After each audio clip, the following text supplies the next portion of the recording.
5 teenagers with the survival instincts of day-old gazelles decided that camping in Blackwood Forest was the perfect way to celebrate graduation.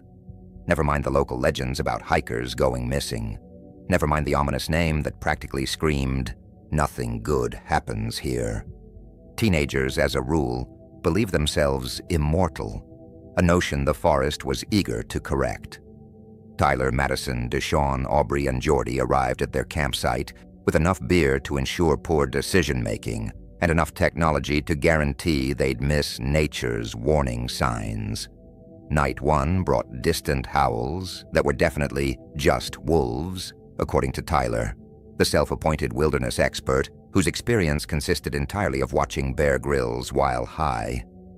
Night 2 brought strange symbols carved into the trees surrounding their camp, symbols that weren't there the day before. By the third day, Madison was missing. The others found her camera containing footage she'd shot the previous night. Blurry images of humanoid figures with too many limbs moving between the trees with unnatural speed. The final frame showed a weathered stone altar deep in the woods, stained dark with what was definitely not barbecue sauce. Panic-stricken, the remaining friends attempted to hike out, only to discover they kept returning to the same clearing regardless of which direction they traveled. That night, Aubrey miraculously caught a signal, nature's cruel joke allowing her to dial out while rendering her desperate pleas inaudible to the outside world. Only then did she decide to research their location, and was shocked.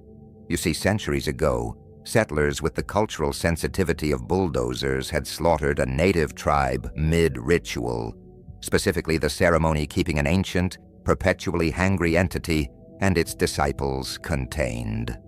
The incomplete ritual left the entity trapped, but eternally pissed off, requiring periodic sacrifices like some cosmic toddler demanding snacks to prevent its full awakening. Well, obviously, it must have been awake, and it was getting fed.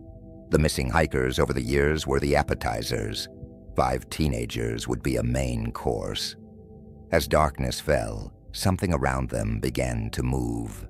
People, several of them, but they looked inhuman, feral. They began to bark and howl, revealing sharp, pointy teeth. Rangers would later find 5 sets of camping equipment in perfect condition.